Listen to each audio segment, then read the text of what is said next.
A Mercurial Life. Part 1. A Guardian and Guide. Chapter 1. The Legend of the White Buffalo. We are leaving our time now. We are leaving our time now. We're going to a time that is slower than ours, or faster than ours. It's upon our time, or below our time, or in our time, or around our time. And we honor space in this time. We honor the four directions: east, west, north, south.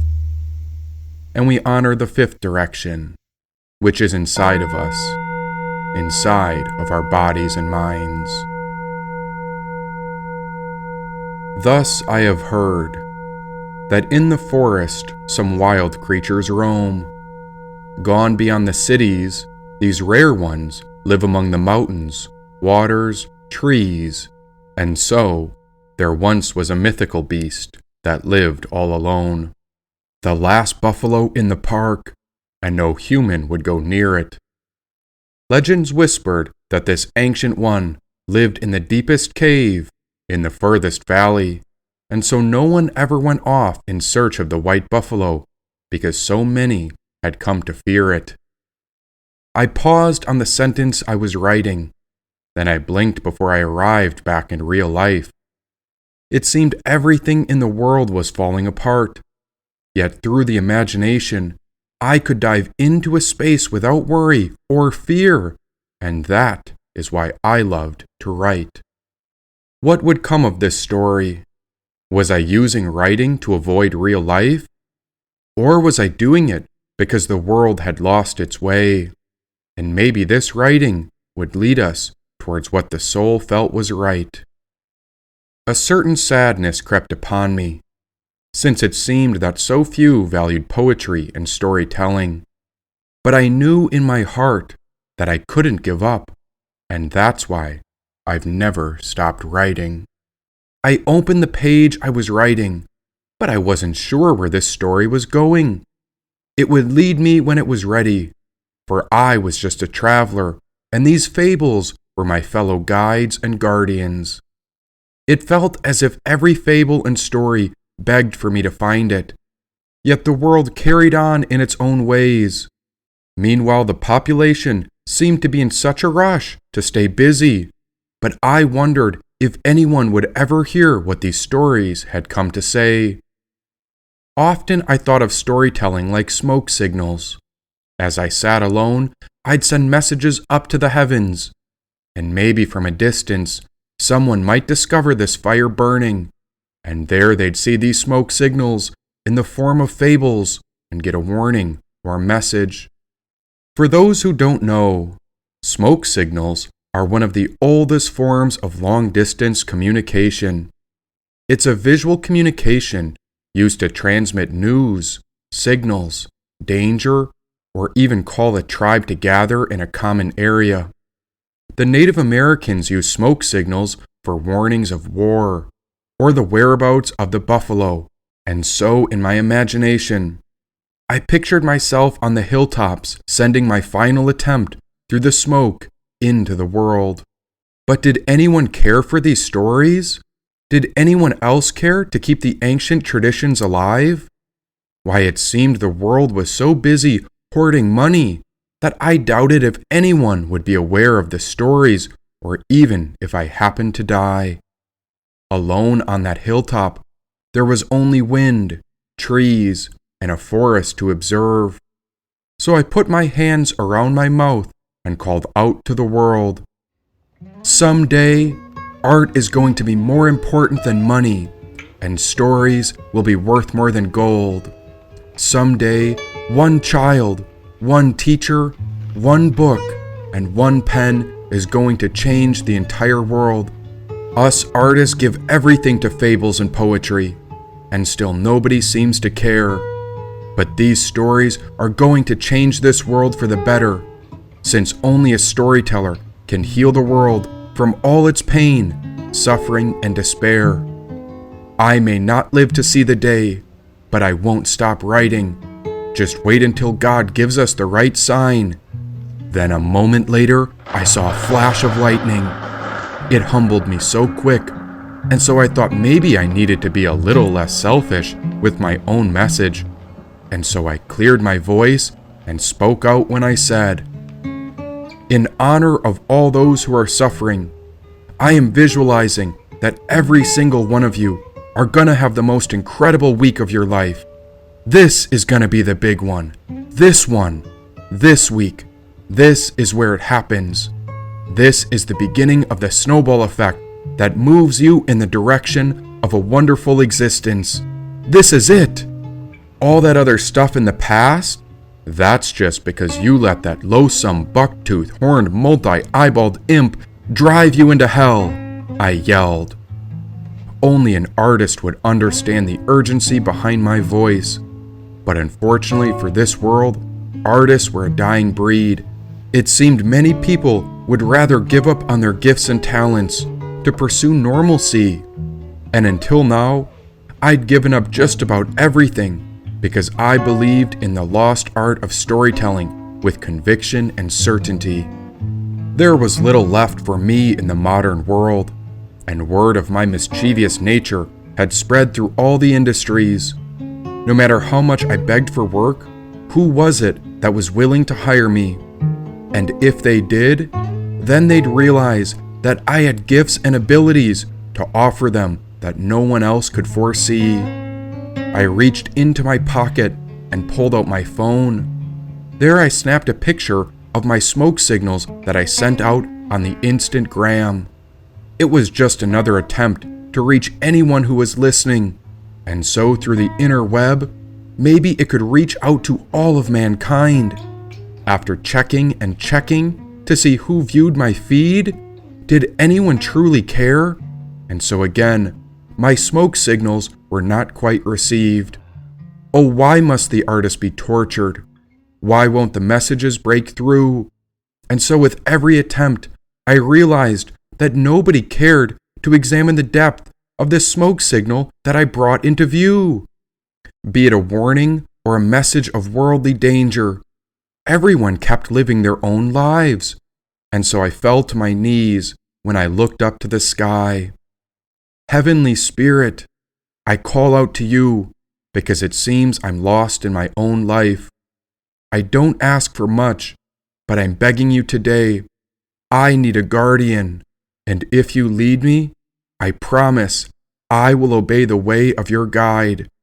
If something doesn't change soon, then I fear I'm going to die." A moment later, the wind came through, and as it blew, it carried me east and north. I'd come from the west, and the east and the north was not anyone's typical course. They said it was haunted. They said it's where the man-eaters lived alone. But what did I have left? And so I decided to follow the wind and make the east and north path my home. My pockets were empty except for a pen and paper. The earth may have been the only one who understood me, and maybe I was one of the few who understood her. I carried my feet light upon her grounds, in case she could feel my feet, and so I walked as if I kissed the land while my steps would repeat. Now when a good story arises, it often comes from the intuition, and so in the same way, I listened to the natural forces as I departed upon this next mission. Where would it take me? And what would it require? Certainly a breakthrough was needed, because the extreme nature of our predicament had become quite dire. The world was worn, and who was even in control? It seemed we had forgotten about the power of our spiritual soul. I walked for so long, until I entered into the cold. There I found a secret forest, where there was a lookout atop the hillsides when I saw something sparkling like gold. Far in the distance, off near the horizon, I swear I saw a white buffalo on the edge of a cave where it must have been living. It looked so lonely and sad. It was no different than I. and as I studied it closer, I caught a glimpse of its eyes when again lightning burst out into the sky. Now the white buffalo fell to the earth when rain poured down. The white buffalo's body trembled in sadness. Had he been forsaken or disowned? It was so cold in these hills, and I had to see if the white buffalo was real. Then I opened the notebook which I had been writing upon. I was in shock to see what was concealed. There I read the first paragraph of the latest story I had just began. Thus I have heard that in the forest many wild creatures roam. Gone beyond the cities, the wild ones live among the mountains, water, and trees. And so there once was a mythical beast that lived all alone. The last buffalo in the park, and no animal would go near it. Legends whispered that this one lived in the deepest, darkest cave, in the furthest valley, and so no one ever went off in search of the white buffalo, because everyone had come to fear it. Whatever I had written seemed to come to life. Right when I thought it was the end of me, the elemental forces of nature had given me a flash of magnificent insight. But why do so many fear the white buffalo? I asked the sky. As I waited in stillness to observe, I listened before the wind replied. According to the Native Americans, the divine is the legendary white buffalo, the much sought after and, at the same time, much feared spirit guide of the Plains people. Behind his legacy are the Apache devil dancers. In some buffalo ceremonies or dances, he is hunted by the dancers who sympathetically ask for a successful hunt. The first buffalo was the white spirit of the north, and all other white buffaloes are the reincarnation of that spirit. The white buffalo brings hope for spring, even when the earth is still frozen and covered with snow. The buffalo is the animal who gave everything, life itself, to the people. He is the sacred messenger, and his color, white, is the sum of all colors, the color of healing and psychic powers. The Christian church depicted evil as the horned god of all peoples, but the white buffalo is not evil, only elusive. This divine form essentially refers to the main principle of all magical work, the unity of opposites. The white buffalo represents the earth in its strongest, most balanced form. Inherently mysterious, it is impossible to explain the white buffalo thoroughly, for only the course of events will illuminate the current initiate, and the white buffalo itself will add insight. And so I jotted down the next line in the storybook. If you seek, you will find. And into the forest I went, to find my soul, even if I had to lose my mind. This wasn't a story like something linear in time, but rather it was a collection of tales, parables, and fables. A fable is often in a narrative form, usually featuring animals that behave and speak as human beings, told in order to highlight human follies and weaknesses. Then a moral or behavior is woven into the story and explicitly formulated at the end. My favorite fables are from Aesop, the legendary figure who conjured up astounding ranges of unforgettable tales that range from the poignant to the delightfully absurd. Aesop was said to be a humble Greek slave, likely born on Samos, but some think he was an Egyptian or Ethiopian.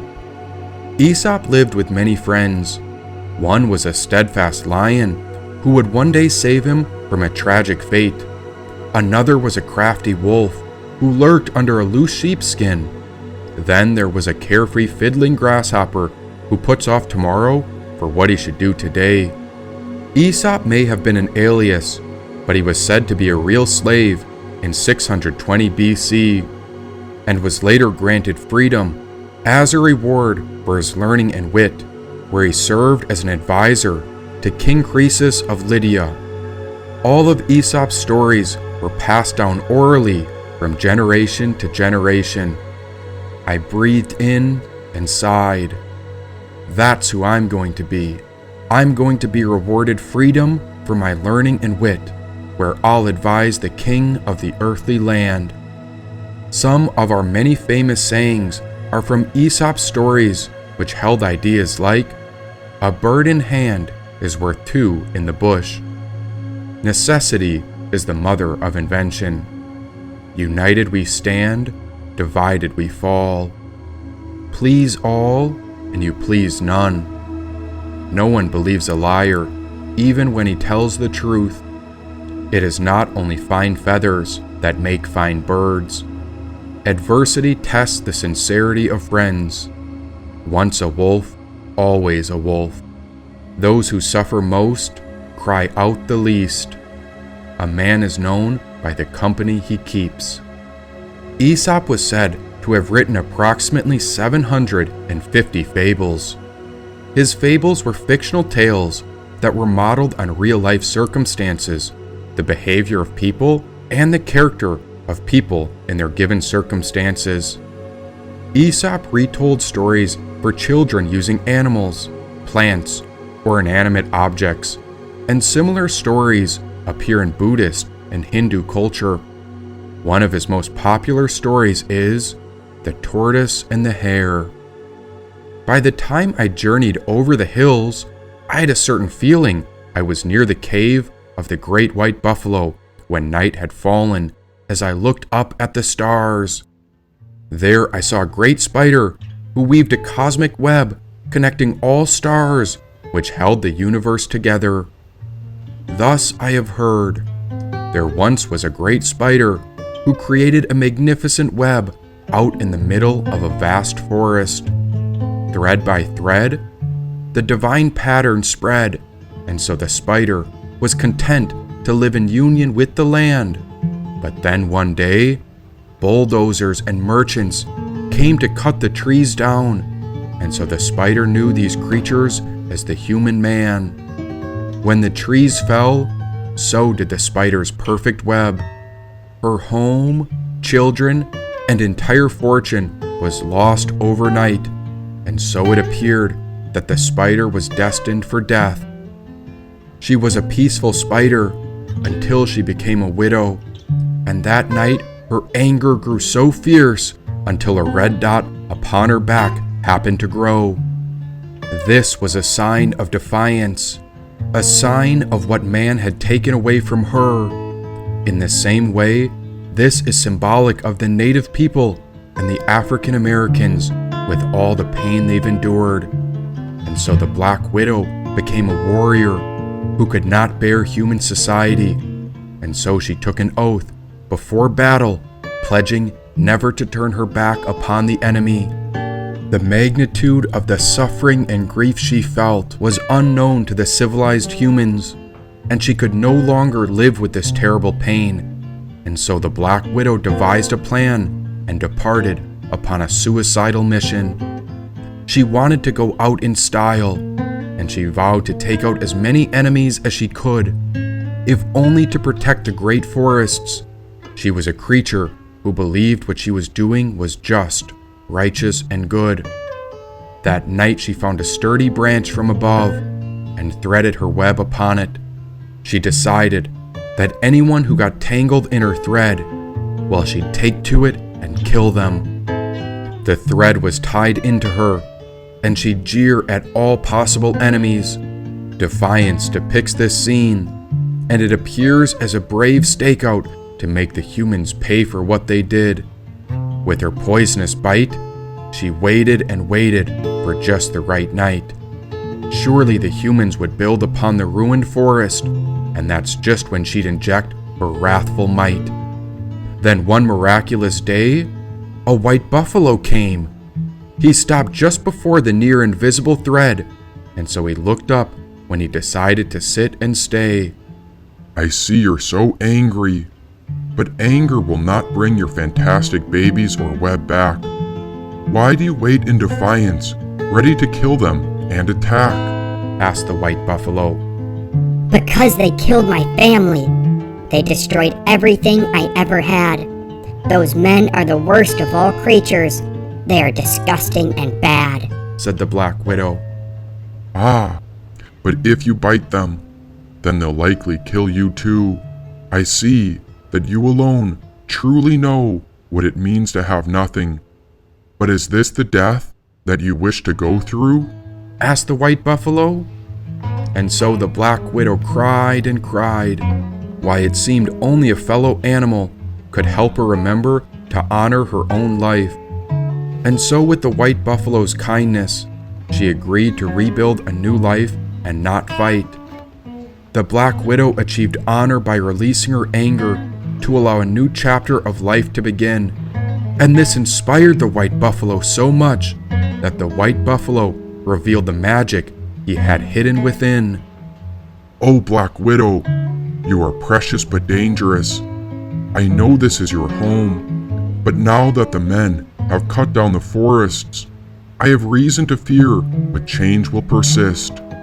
I'll make you a promise, since the essence of defiance is in the knowledge of our native ancestors' nature and perseverance, and these qualities lead to success against all odds. So how about you hold together the stars? And there, you can string together the greatest web ever created beside the great spirit of our God," said the White Buffalo. "I would love to. I didn't know such a miracle could exist. Oh, White Buffalo, you are rare and beautiful. I will always look over you for as long as you shall live," said the Black Widow. And so the White Buffalo stretched out his arm when the Black Widow climbed aboard. Through his own magical powers, the White Buffalo brought the widow up to the stars, where a new future was reassured. As I looked up, I saw the same stars show Grandmother Spider. She is the messenger of the Creator and the benefactress to the people. And so each night, the Creator, the Earth Doctor, and Grandmother Spider sew the sky to the earth with their webs. The Creator sprayed water from his mouth onto the sky web, and the drops of water created the stars. In some legends, the Creator placed Grandmother Spider in the sky to repair the connections between all cosmos, and so the Black Widow lives in the constellation known as Scorpio. Grandmother Spider is known to help wandering tribes, just as the stars help navigate those lost at sea. The essence of Grandmother Spider and the stars show the proper balance of spiritual and physical elements, as earth and sky is woven together to bring forth enlightenment. However, such passion and pride could cloud perception, which can create an imbalance. There I bowed to Grandmother Spider. Then I saw a shooting star, and so I believed that this was a great sign that new fortune was on our side as the Black Widow winked from afar. Now it was time to enter into the cave. Part of me wondered if fables may not be real. We all have doubts that enter into our mind space, but I believed in writing these fables, and of course, I had to see what this cavern might reveal. Of course, there was a chance for failure. It was likely the cave could be empty and I'd be all alone. But as I walked into the dark cavern, I saw it. There I spotted the great White Buffalo. Hunched forward with shallow breathing, I stopped in shock, since I could not believe what I was seeing. What are the chances? A real White Buffalo? And so I will always believe in the power of storytelling. Why, it is our doubts that we must release and let go. At first glance, the White Buffalo did not appear as a magical animal, but he looked more like a lonely bum. Maybe he was an outlaw, and who knows why he was on the run. Without thinking, I knew the fable from Grandmother Spider, and so I would thank him for saving her by opening my heart. I waited near the entrance to the cave, just in case he would charge at me and force me out. We sat for a long time in silence, and he never even lifted his head. I'm sure he was breathing because I could hear it, so I knew he wasn't dead. As I looked up to the stars, I thought of my mother, my father, and my brothers. There I began to picture them as I sent them loving kindness from afar. I'd place my hands over my heart, then I'd think of a reason why I loved them. I'd open my hands to Grandmother Spider and trust that she'd get the messages over to them. Again and again, I did this for all my extended family and friends, and by the time I opened my eyes, the white buffalo sat on the other side of the cave's opening. "Who are you?" I asked him. I am without form, without limit. I am beyond space, beyond time. I am in everything. Everything is in me. I am the bliss of the universe. Everywhere I am. The white buffalo paused. But you may not understand, since you're just a human man. Why's that? Because you've forgotten your animal nature, and you don't wear buffalo skin. Look at the humans. They forgot what lives within. For reasons too sad, I'm afraid it'll take too long to explain. The humans cast me out. They called the white buffalo insane, he said. And what is your name? The Lakota called me Lightning Medicine Cloud. But once the white man came to this land, the natives were no longer allowed. My mother was slaughtered. They ate my father alive. And so I ran to hide so far from their industries, cities, and machines, because it was the only way the white buffalo could survive. They turned our land into casinos. They mock our culture in mascots with pictures of chiefs and native ones. And so I am living to die in this cave, where I spend my time praying to the grass, the forests, the sky, and the morning sun, said the white buffalo. What do you pray for? I don't ask for things when I pray. Everything I loved was either taken or killed, but rather I prayed so that the suffering of all beings may be relieved. And all these years I've continued on so that the great prophecy may be fulfilled, said the white buffalo. For the first time the white buffalo looked in my eyes, and there I saw fire within his soul. I caught a glimpse of something red, white, and black that struck me like lightning, and this was a feeling I had never come to know. It's dangerous to stay here. You must go back to your people, said the white buffalo. Are you not scared? I feel everything, but your kind sees me not as a blessing, but rather the white man marks my appearance as an omen of evil, said the white buffalo.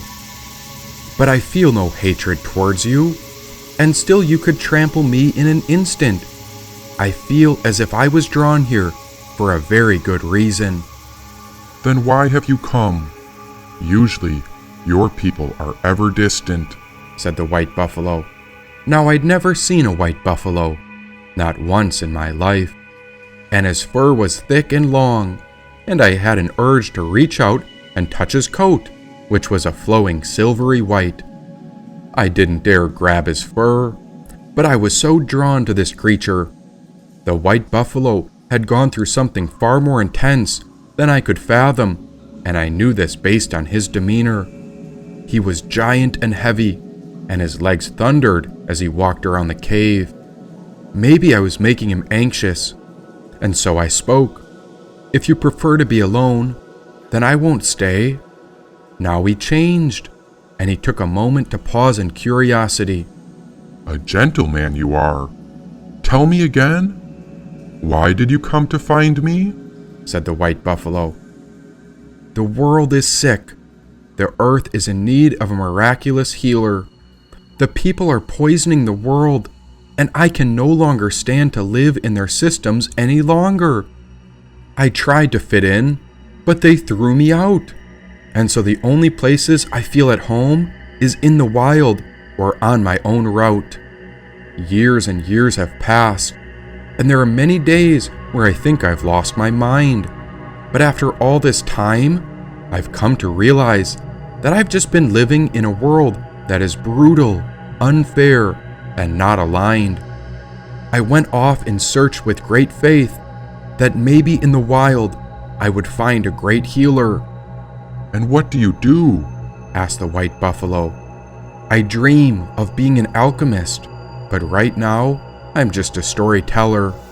At once his eyes lit up, and now a fire erupted as it burned bright. Why, new warmth exploded right in front of me, and I had never felt anything this miraculous in my entire life. What in the world? How did that happen? I was sweating.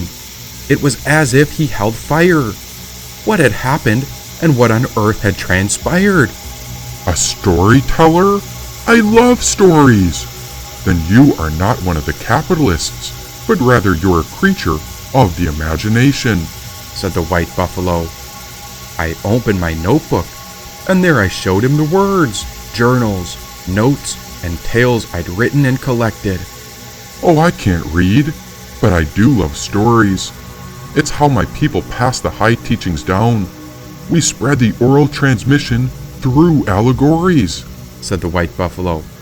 After a moment, I felt like I was floating, and I was stuck on the gaze of his eyes. He seemed to hone in on my soul, as if my body, mind, and spirit might have been compromised. He had powers I didn't understand, and I could have been levitating from the earth. Great Spirit, why has he arrived? What is the meaning of his birth? Asked the white buffalo. The feeling of warmth began to rage, and now the entire cavern bursted with light. Flames scorched the inner cavern with such immense heat that I lost track of my sight. A moment later, I woke up on the ground, and the white buffalo was rocking in place. He muttered to himself with his hands together in prayer. Amazing grace, he said. What happened? Do not worry how the road may be long. Just know there is nothing to fear. You do not need to understand your own journey. Now do you realize what you have been called for? Asked the white buffalo. I forget more than I remember, and only in my dreams do I seem to recall my purpose. Why, yes.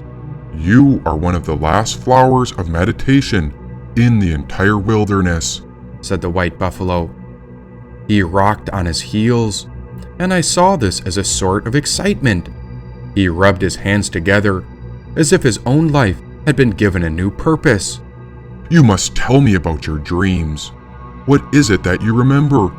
Are you a child of the waters, the earth, the sky, or the embers? Asked the white buffalo. Oh, I don't know that answer, but the dreams always change. I paused. The dreams change? Always? Asked the white buffalo. Except for one. There is one dream that stays the same. That's it. What is that one? A dream that stays with you is a journey that's begging for your courage to walk upon, said the white buffalo. What was the legend of the white buffalo? And why was he suddenly so interested in me? Whenever he looked into my eyes, it seemed as if he saw things that no one else had ever seen. There was no fear in this cavern, no suspicion or ill will, but still there was something I did not understand. Understanding is what you seek, and that is why the prophecy will be fulfilled, said the white buffalo. A prophecy? A legacy. It's a new way of life that will transpire. They said an artist would come and seek me, but after all these ages, I almost gave up and lost my fire. Now tell me about your dream. We must see what it means. What happens when you close your eyes and drift into the Great Spirit's sleep? Said the white buffalo.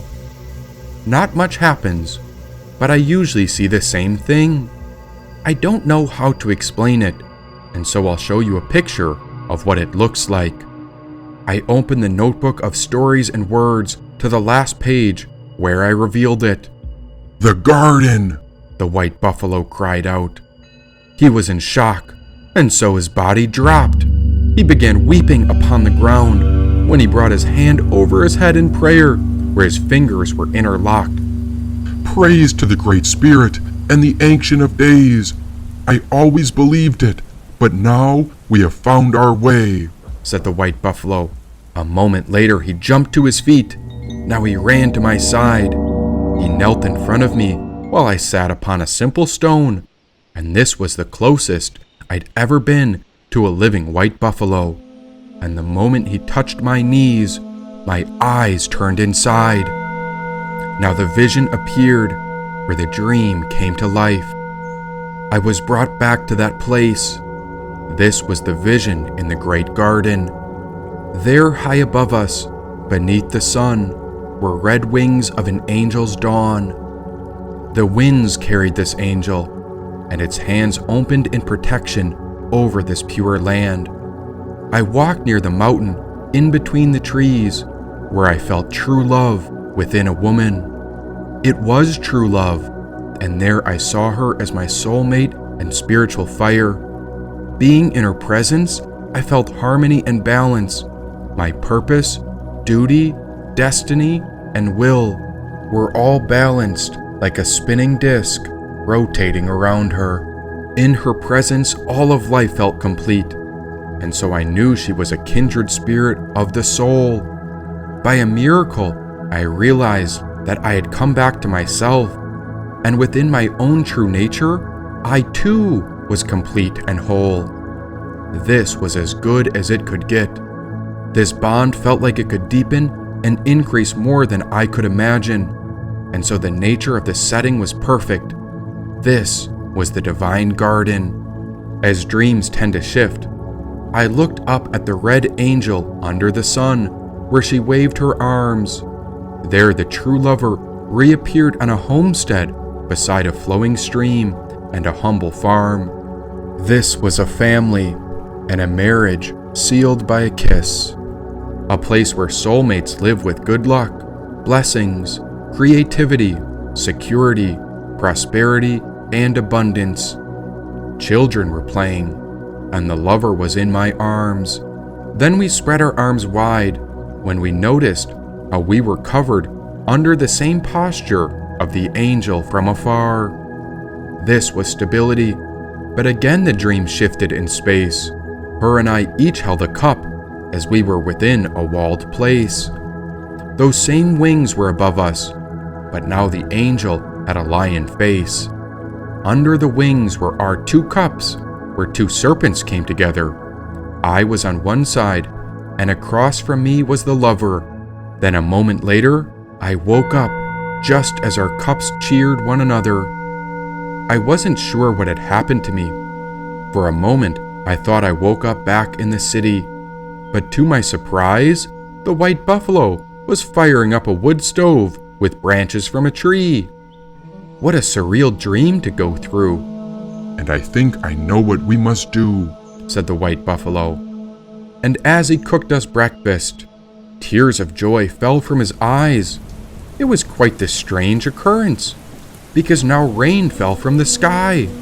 It was an auspicious coincidence, and right as he winked, lightning crashed down when I could not figure out what to think. He was a great admirer of nature, and now a new sense of my own purpose had been found. All the while, I felt at peace as I listened to the morning rain falling down. Are those tears of joy? Tears of joy and pain. The same reasons the flowers grow in the rain. It is a celebration of breakthroughs, but the breaking through often feels like it hurts. So just remember that our spirit does not die in life. This breakthrough is our rebirth, said the white buffalo. He put his hands together in prayer. Then he looked up to the heavens. White clouds began to swirl when the thunder loomed as if he had summoned them. Are you the one? You said there is a prophecy. It is not me, but rather the one is our community. The Sangha is the guru. The garden will not bloom without the all. It takes every seed and creature of the wilderness to pull this off. It is never just one being who is called. We will come together, and the garden will flourish. I've never been more certain of anything in my life, and I am sure of this, said the white buffalo. Then how do we do it? And how do you go about living this mysterious and miraculous life of yours? I've been absolutely terrified every moment of my life, and I've never let it keep me from doing a single thing I wanted to do, said the white buffalo. But how did you get to this point of such greatness? Peaks are great, but valleys are where we grow. Come on, today is a new day. I say we journey out from this cave. You ready to go?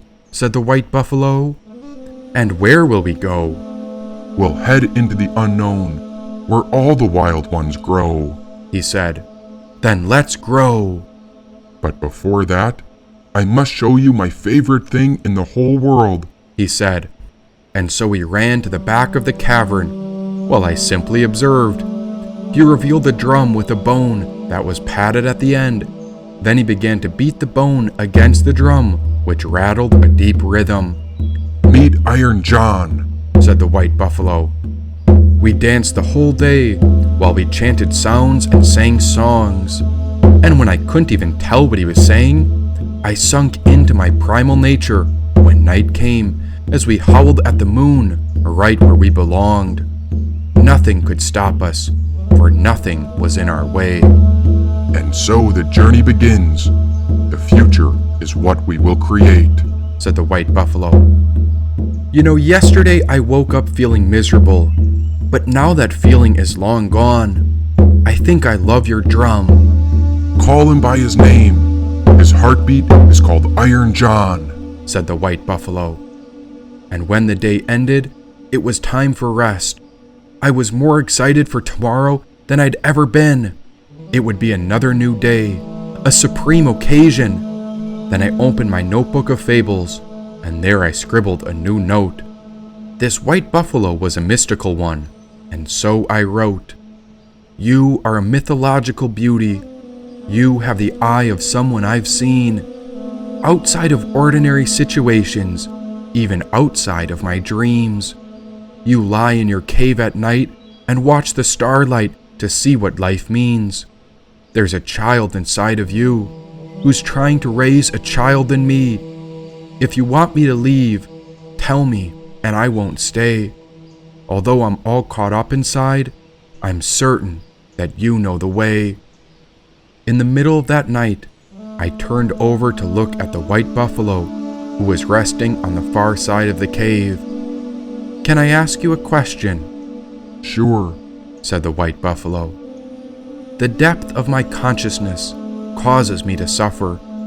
Is it a blessing or a curse to feel everything so very deeply? The white buffalo thought for a moment. The only way out is through. You take more of the thing that poisons you until you turn it into an elixir that girdles the world around you.